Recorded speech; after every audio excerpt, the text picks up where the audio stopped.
They just voted to give Trump the ability, legally, to give him the ability to deport U.S. citizens. That is what they voted for. A bunch of elected U.S. representatives. That is how they voted. Am I telling a lie, Eric, or no? No, I got my salad here. You can't do that. You can't. Don't swivel. No, my man was eating, and I can't think of anything less I would like to be eating and all of a sudden be shown on live than a salad. Maybe wings.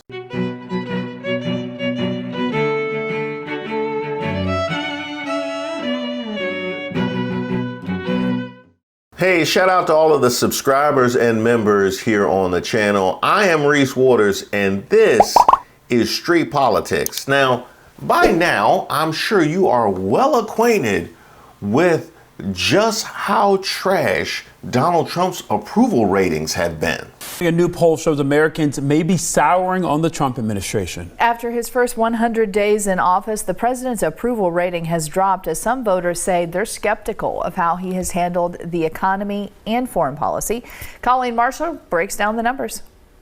The honeymoon period might be over for President Trump. Take a look at the latest approval numbers in the newest Emerson College poll released just this morning. In the immortal words of Nori Garbation. Now, in light of that, surely the Democrats would have something to say about that now, wouldn't they? And of course, if you're going to ask somebody to comment about Trump and his approval ratings, we going to start with Jasmine Crockett. There's also the thing in life and politics where sometimes things just work until they don't. Yeah. And so Donald Trump has made all kinds of claims, and he improved his vote total in November. So you have to look at how that worked. And yet in this new town hall he did with Bill O'Reilly, you saw some of the bravado sort of fail in person. That's why town halls, whatever you think of them, like, you still have people there. Yes. They might be partisan, but you still get some reactions. Take a look at this moment. Lee says, what's the biggest mistake you think you've made in the first 100 days? That's the toughest question I can have because I don't really believe I've made You mistakes. made any mistakes? We're in a transition period. We're in a transition period. I think Lee is reassured.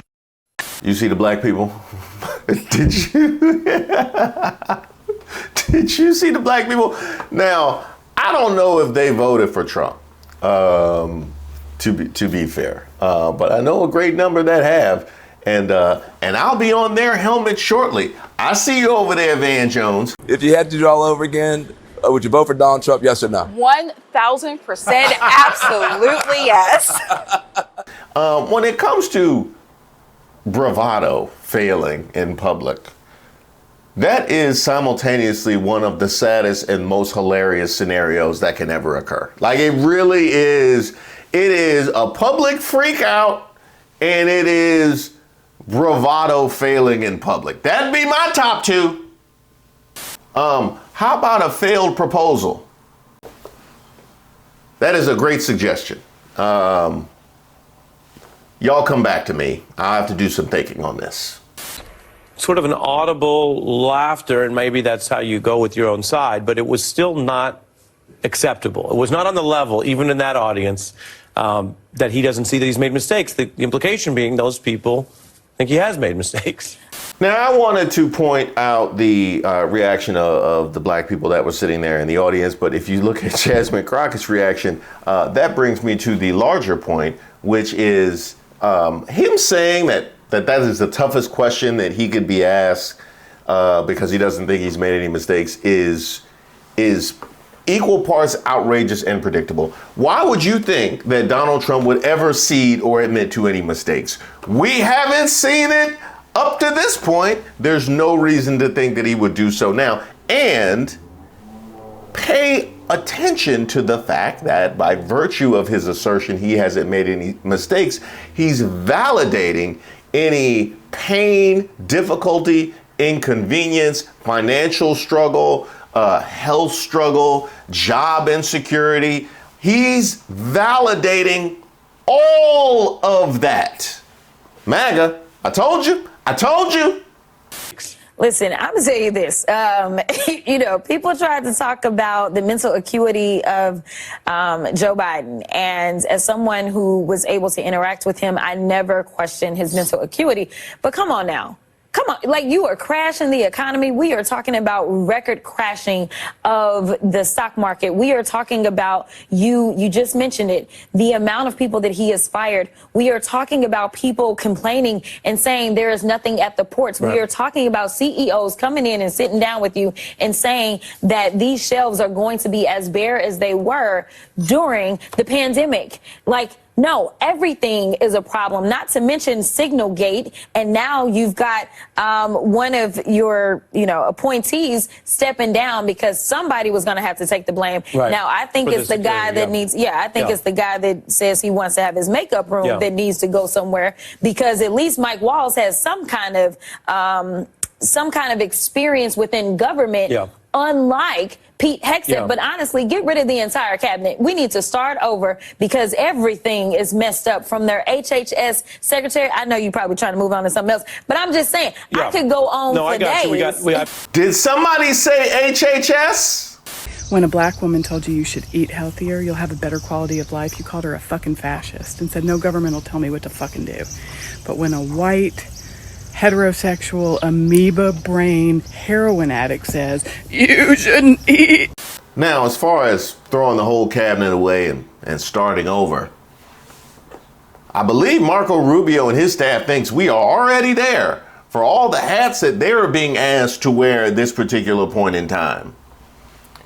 But to your point, Jasmine Crockett, about Pete Hegseth and the guy who wanted the makeup room installed should be next, and I certainly couldn't disagree with that, but I do think he probably will be next, because if there's one thing I know about J.D. Vance, he not gonna like somebody else installing a makeup room. Now, he not gonna like, no, because he not gonna want no other makeup room unless it has his name on it. He don't want to share.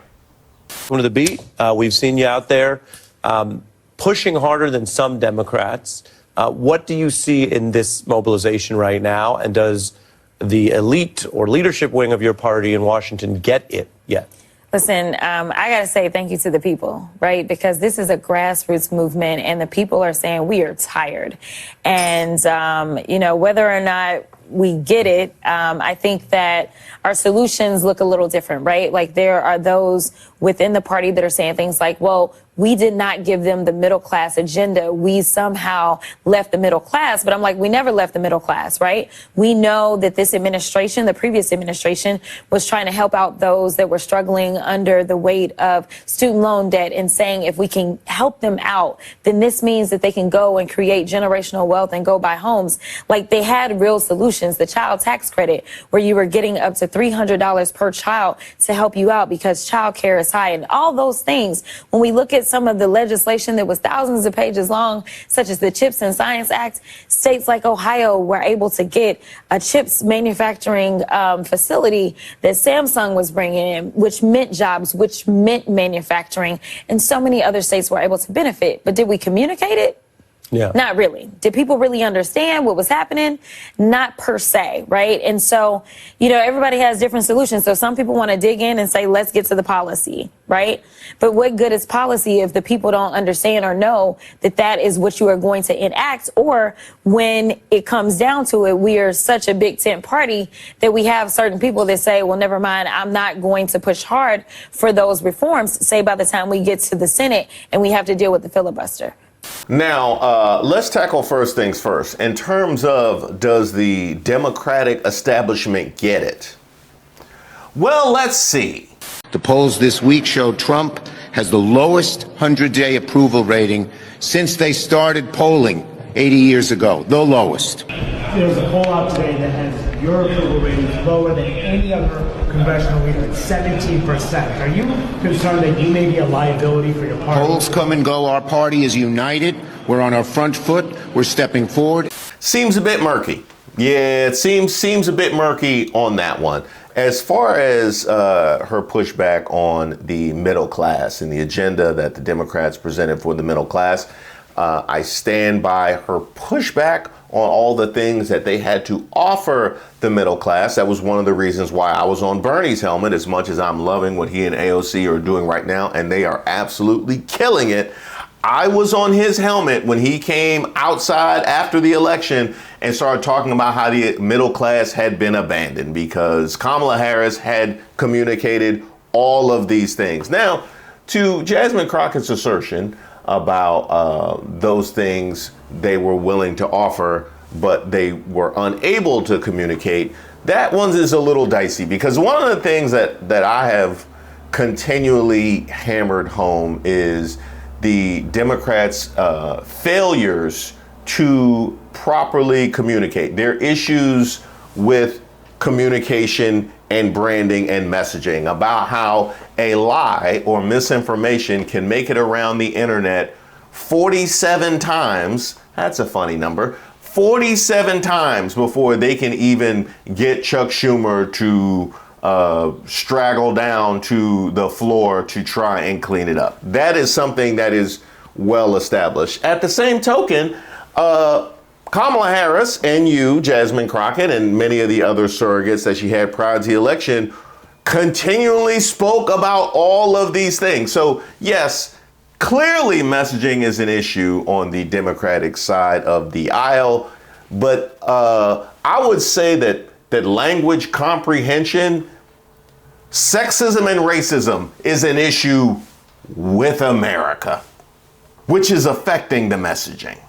I can't name one Democrat. I mean, I look at the Democrats, they're in total disarray. They have a new person named Crockett. I watched her speak the other day. She's definitely a low IQ person.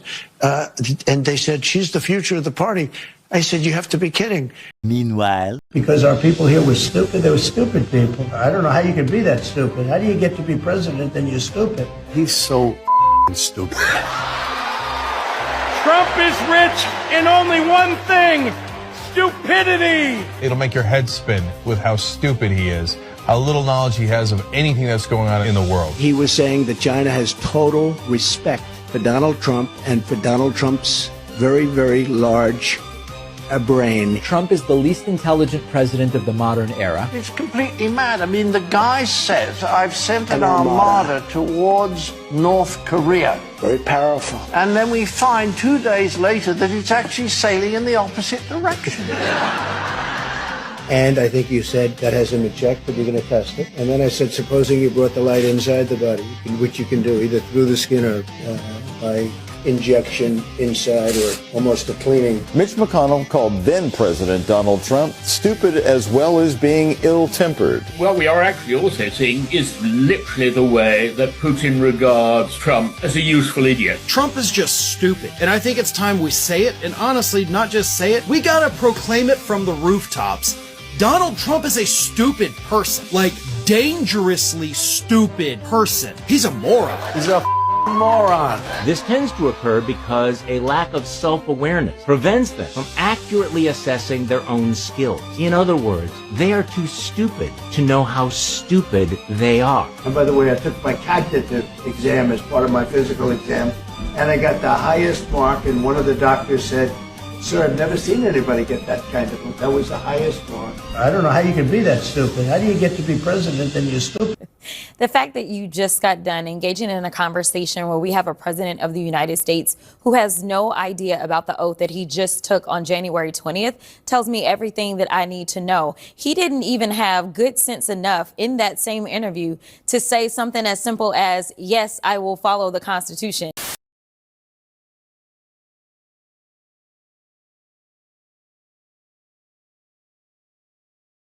Kamala Harris spoke out. She's been laying pretty low, but she spoke out about some of this tension within the Democratic Party of what you do, and named some names, including yours. Let's take a look. And I will tell you, the courage of all these Americans inspires me to lift up voices and advance freedom and justice, including congressional leaders like Cory Booker, Chris Van Hollen, Chris Murphy, Jasmine Crockett, all who, in different ways, have been speaking with moral clarity about this moment.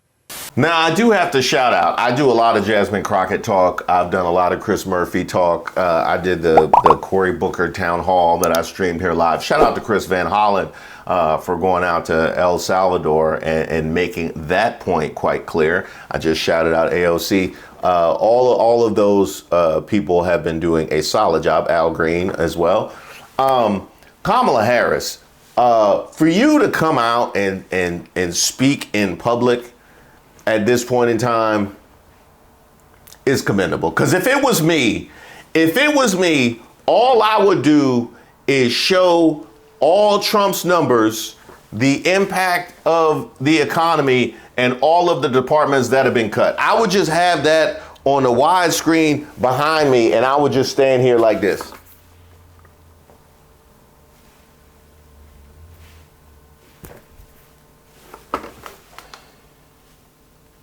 You know, that would be me. That would be me. But the speech was great. One difference seems to be whether we're after an election where Democrats said democracy itself is on the line and we're facing an autocrat. Then do you just go back to saying, well, never mind, we wrote a letter, we'll hold a hearing and be done with it.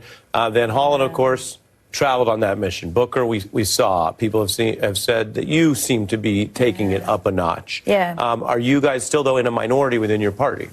I mean, I would say so. I do believe that. I think that everyone is trying to be very responsive to their district, and I can't speak for any other district. I can tell you that my district wants me to speak out and be loud and be proud at all times. But you know what? We've got lots of great opportunities, and so I'm looking forward to some of the things that we're going to do on Oversight as we continue to push back against this administration.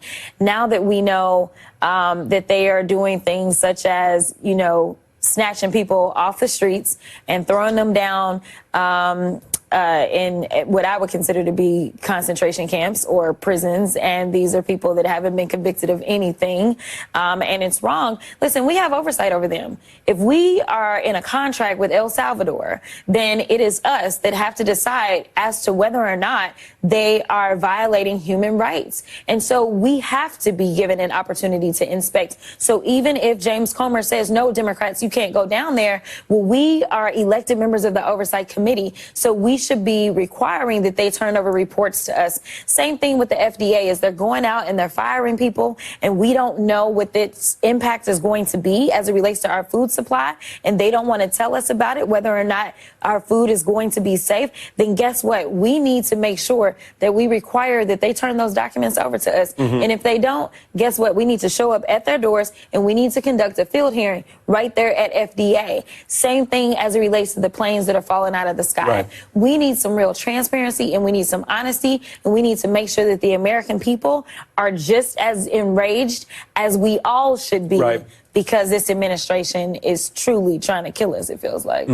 Now, I couldn't get over the beginning of her answer where she was, and that was an excellent question that was asked too, about whether or not the people that have been speaking out are still in the minority of the Democratic Party. And she says, I believe we are still at this point. Seeing the mobilization of this many people, seeing the reaction at town halls, seeing people, as she said, snatched off of the street, questioning due process, the separation of babies from their mothers, and the deportation of, what was it, a 2-year-old?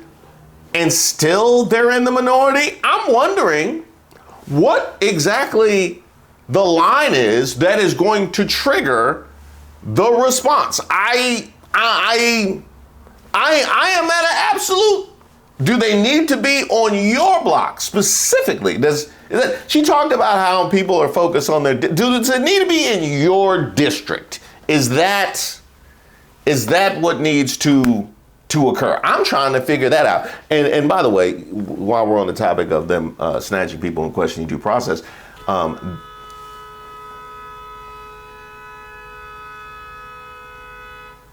that is exactly the response that every American should have with that. The fact that that isn't a 5-alarm fire for everybody is an indictment for each person to which it's not.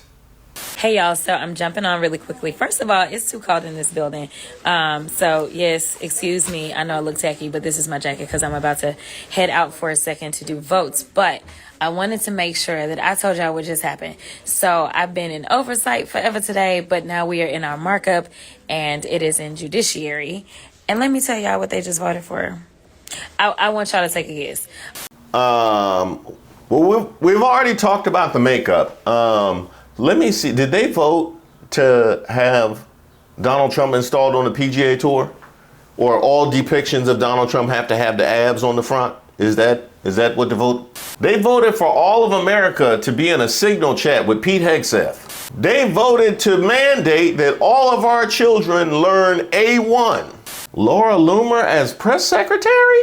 Okay, y'all probably not gonna guess it because it don't make sense. But if you think of the most ridiculous thing that they could do, okay, I know that that's really hard too because everything that they do is quite ridiculous. But literally, they just voted. They being the other ones, not us, because we were all on the right side of history. They just voted to give Trump the ability, legally, to give him the ability to deport U.S. citizens. That is what they voted for. A bunch of elected U.S. representatives. That is how they voted. Am I telling a lie, Eric, or no? No, I got my salad here. You can't do that. You can't. Don't swivel. No, my man was eating, and I can't think of anything less I would like to be eating and all of a sudden be shown on live than a salad. Maybe wings. Wings would probably be it. And shout out to Olay. If you didn't hear that story from the live, you probably should. But back to the issue at hand. Yes, not only was this something that's been allowed to occur, it's something that apparently we want to continue to be allowed to occur.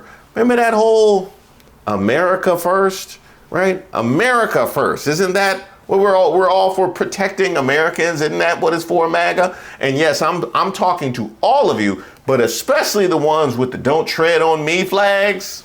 Yeah. This is cool though, right? I'm stunned. I'm not. But I'm glad that you. Oh, okay. Eric been here longer than me, but like. So what we said was, we even said, you know what? Many of us will not offer any more amendments tonight. We won't vote for the overall bill. But if you agree to this, we'll drop any other amendments. We'll take the win that this would be in the bill, that you would agree U.S. citizens can't be deported. They voted to allow Donald Trump to deport U.S. citizens. And they did it during the week that we learned that a 4-year-old little girl fighting cancer, a U.S. citizen, has been deported, separated from her U.S. citizen father and her cancer treatment. So, yeah, it's kind of shocking. Well, he's shocked. Y'all, listen now. I came in with nothing but fools. So he been here longer, so maybe he still has a little bit of shock in his life, but I don't personally. Because the fact is, we used to live in a world in which where we saw the news about that baby that got deported, the baby with cancer, because supposedly he the man that's all about the children with cancer, right? Like, that's why he made sure one of his guests was at the State of the Union was a child with cancer. So surely, even though they're cutting cancer funding. And y'all wondered why we reacted the way we did in that moment. We did it at the time because of the contradiction of the cancer research. We didn't think it was going to be about actually protecting children. How does that look now? Like, there honestly isn't even this real thing of like deporting a U.S. citizen. As far as I'm concerned, you randomly kidnapping folk and you throwing them out of the country against their civil rights, against their constitutional rights. And frankly, how would they feel if some other country decided that they were going to just start throwing people randomly in our country? Like, that is absolutely insane. Now, I made this point when we talked about Canada, right? We're talking about strong borders. We need to have strong borders, but then talk about erasing the border to the north, which is hilarious. You want to have strong borders, but nobody else can. And why we're treating the north and the southern border completely differently. That's about as transparent an incident of racism as I have seen since I went to a corner market in the hood. Yes, that is exactly what we have at display here. But beyond the idea of American citizens being deported to another country, how would we react? How would we react? Well, actually, the 1% would probably be fine with that because they could get some labor done even cheaper than they have it done by American prisoners. All I gotta say is y'all need to get these fools out of here. But Deborah is so much nicer about how she says things. She wasn't them real. She's one of them real good, nice lawyers. Okay, listen, I can only imagine how Deborah was in the courtroom, honey. But Deborah also sits on judiciary. So tell us, what are your thoughts? How do you explain that this is what they decided to do? They're mean, they're heartless, and they're cruel. And they do not care about anybody except themselves. But if you're going to be able to deport U.S. citizens, then they're coming for you. That's right. Yeah. And it's that part. It's that part. As many times as we have been here, and I have talked about specifically with regards to the Latino community, how protected some people felt as if they didn't see the wild anti-Brown sentiment that was apparent in all of these deportation discussions. But there are still those among us of all races and creeds who feel like it can't happen to them. Couldn't be me. Couldn't be me. I have seen far too much. And to be fair, I went to school before they eliminated all the critical race theory, so I know all about it. Yeah. Like all those people that are saying that they have some sort of buyer's remorse about their votes because they never thought that this was going to impact them and that kind of stuff or whatever.